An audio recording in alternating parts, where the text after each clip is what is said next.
नमस्कार, जय हिंद साथियों। आप सभी का स्वागत करता हूं एग्ज़ाम छत्तीसगढ़ में।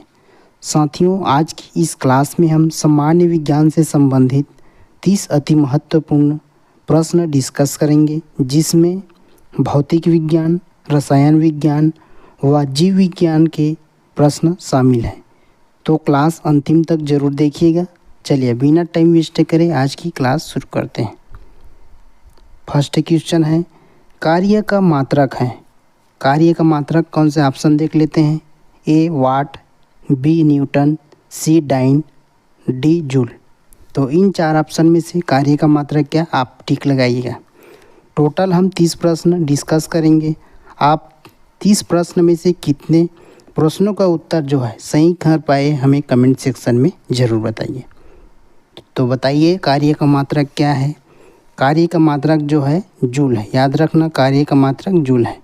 वाट किसका मात्रक है, तो शक्ति का मात्रक है। वाट जो है शक्ति का मात्रक है।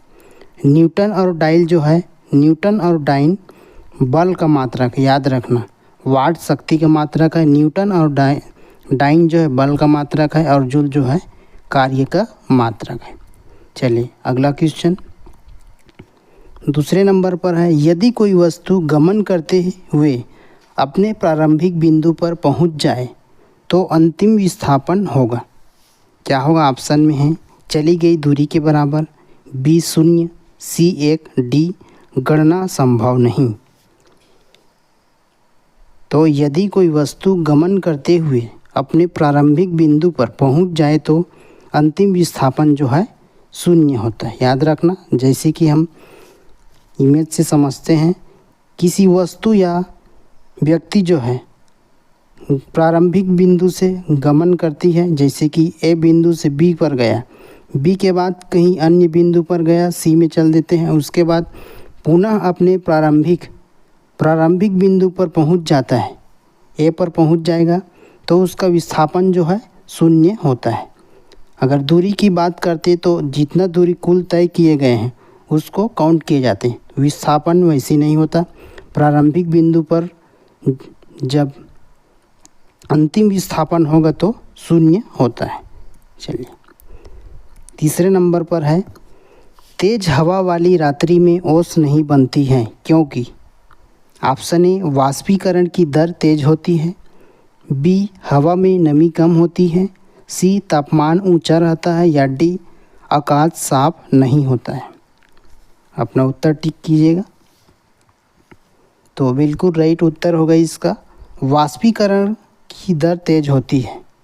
वाष्पीकरण की दर तेज होने के कारण हवा वाली रात्रि में ओस नहीं बनती है। याद रखना, वाष्पीकरण की दर तेज होती है इसलिए।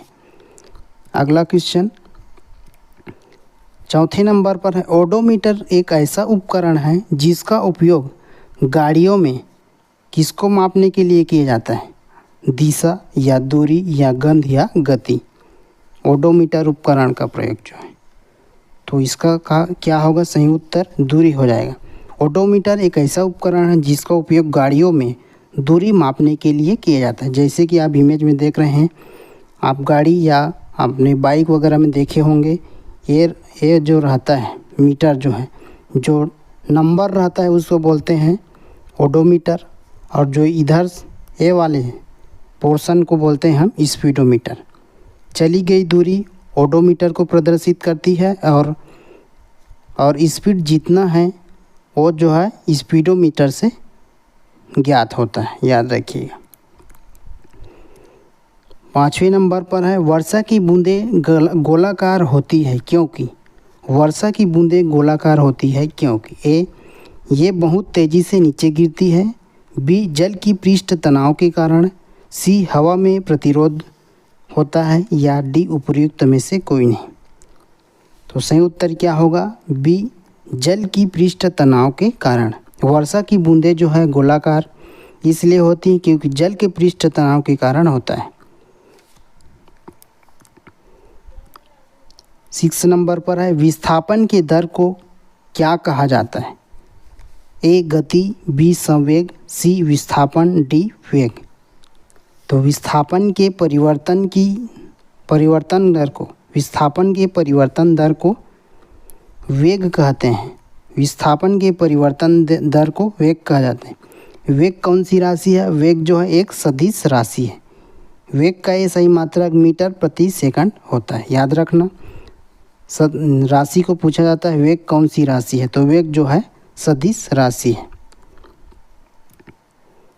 निम्नलिखित में से किस प्रकार की तरंगों का प्रयोग रात्रि दृष्टि यानी नाइट विजन उपकरण में किया जाता है?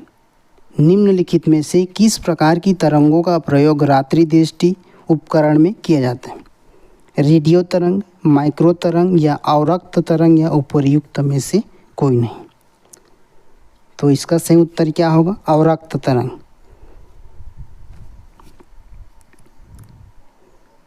8 नंबर पर है, किसी वस्तु पर लगाए गए गुरुत्वाकर्षण बल को कहा जाता है? किसी वस्तु पर लगाए गए गुरुत्वाकर्षण बल को कहा जाता है? तनाव, जड़ता, वजन या काम। तो किसी वस्तु पर लगाए गए गुरुत्वाकर्षण बल को क्या कहते हैं? वजन कहते हैं। वजन यानी या भार भी बोल सकते हैं, वजन या भार।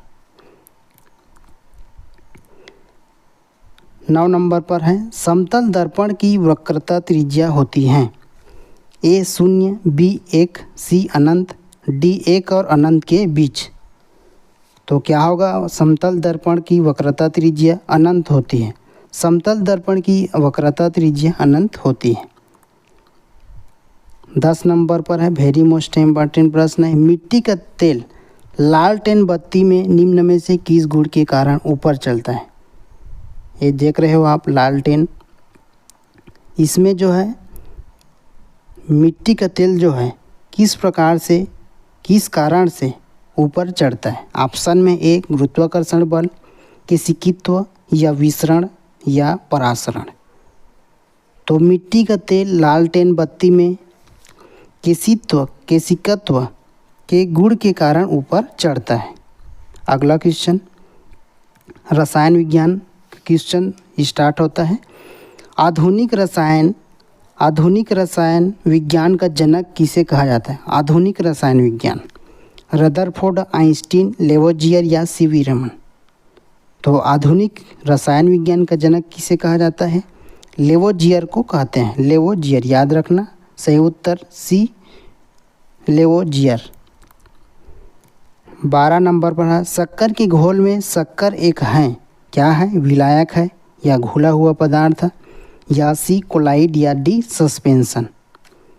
तो शक्कर के घोल में शक्कर एक घुला हुआ पदार्थ है, याद रखना, घुला हुआ पदार्थ है।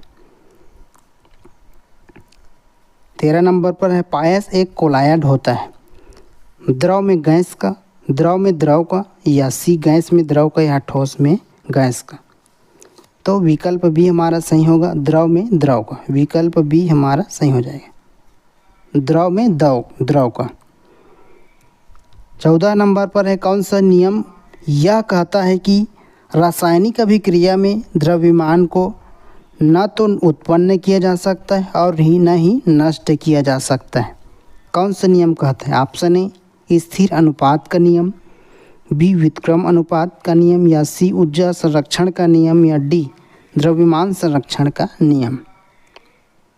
तो इसका सही उत्तर क्या आ जाएगा? विकल्प सी ऊर्जा संरक्षण के नियम यह कहता है कि रासायनिक अभिक्रिया में द्रव्यमान को न तो उत्पन्न किया जा सकता है और न ही नष्ट किया जा सकता है।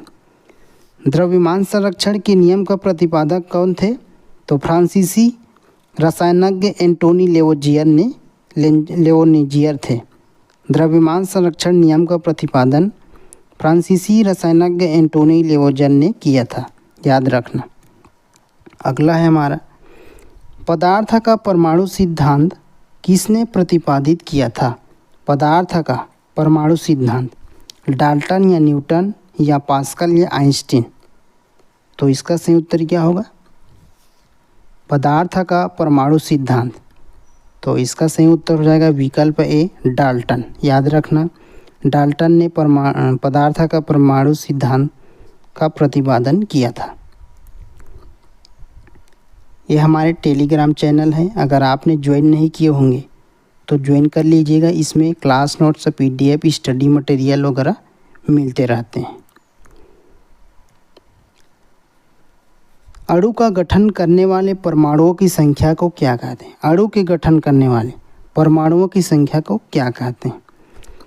परमाणविक संख्या, आइसोटोप, परमाणविक द्रव्यमान या परमाणविकता। तो अणु का गठन करने वाले परमाणुओं की संख्या को परमाणविकता कहते हैं। एटमोसिटी, याद रखना, परमाणविकता।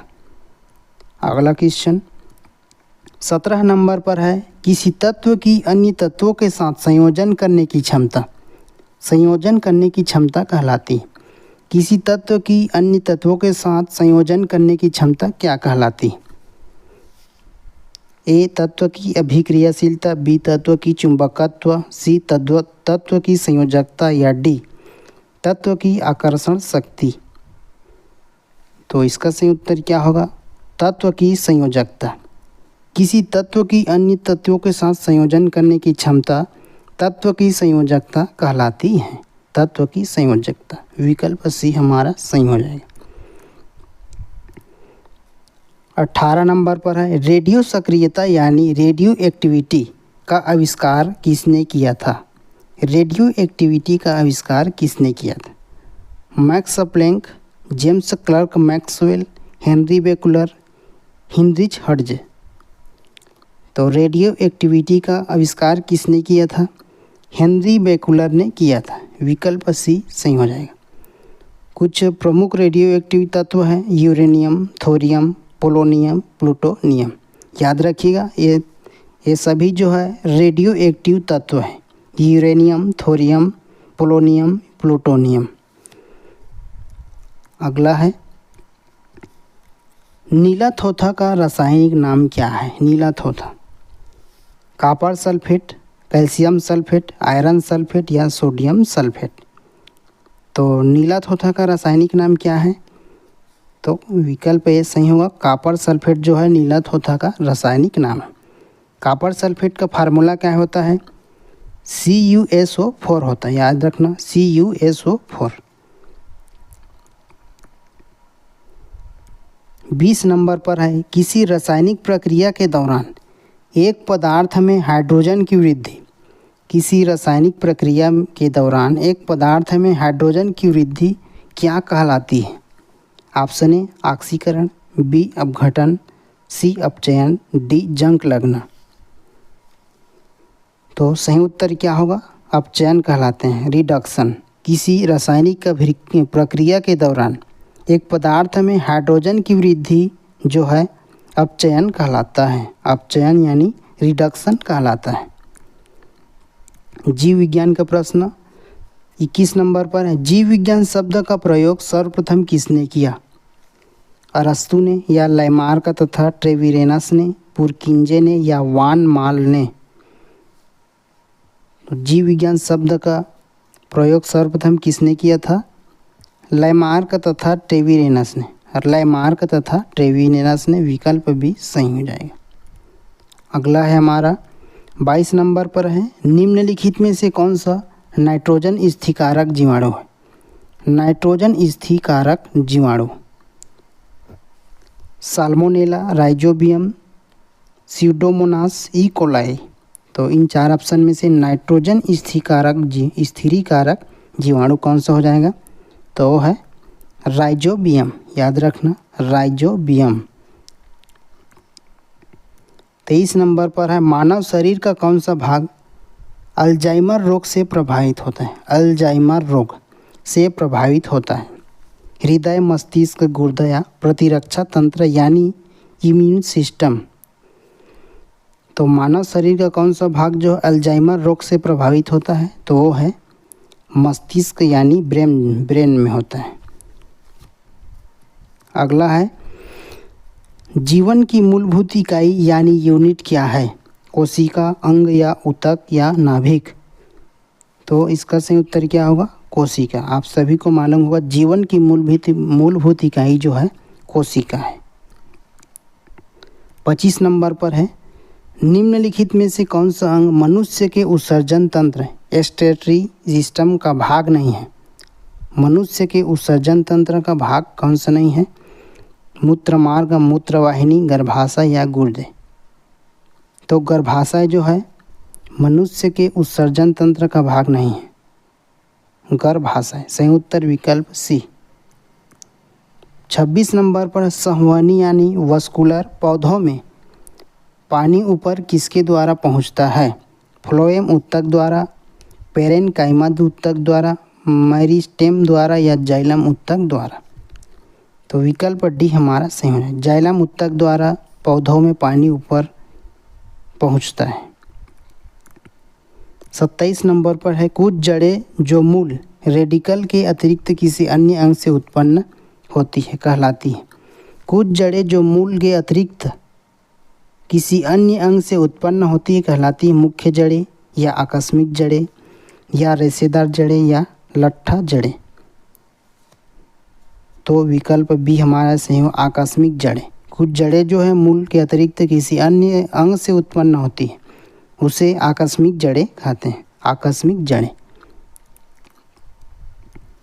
28 नंबर पर है पेड़ व पौधे द्वारा भोजन तैयार करने की प्रक्रिया क्या कहलाती है?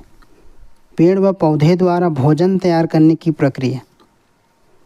Option A carbohydrolysis, B metabolic synthesis, C photosynthetization और डी फोटोसिंथेसिस यानी प्रकाश संश्लेषण। तो पेड़ व पौधों द्वारा भोजन प्रकार तैयार करने की प्रक्रिया क्या कहलाती है? फोटोसिंथेसिस यानी प्रकाश संश्लेषण कहते हैं। लाल रक्त कोशिकाओं यानी RBCs का निर्माण हमारे शरीर के किस भाग में होता है? यकृत, हृदय, अस्थि मज्जा या गुर्दा। तो विकल्प सी हमारा सही होगा, अस्थि मज्जा, बोन मैरो। लाल रक्त कोशिकाओं का निर्माण हमारे शरीर के अस्थि मज्जा में होता है। 30 नंबर पर है मानव कलाई में नाड़ी स्पंदन यानी फ्लटर करती है। मानव कलाई में नाड़ी स्पंदन करती। हृदय गति के तीव्र, बी हृदय से मंद, सी हृदय से भिन्न दर या डी हृदय के समान दर पर। तो मानव कलाई में नाड़ी के स्पंदन किस प्रकार करती है?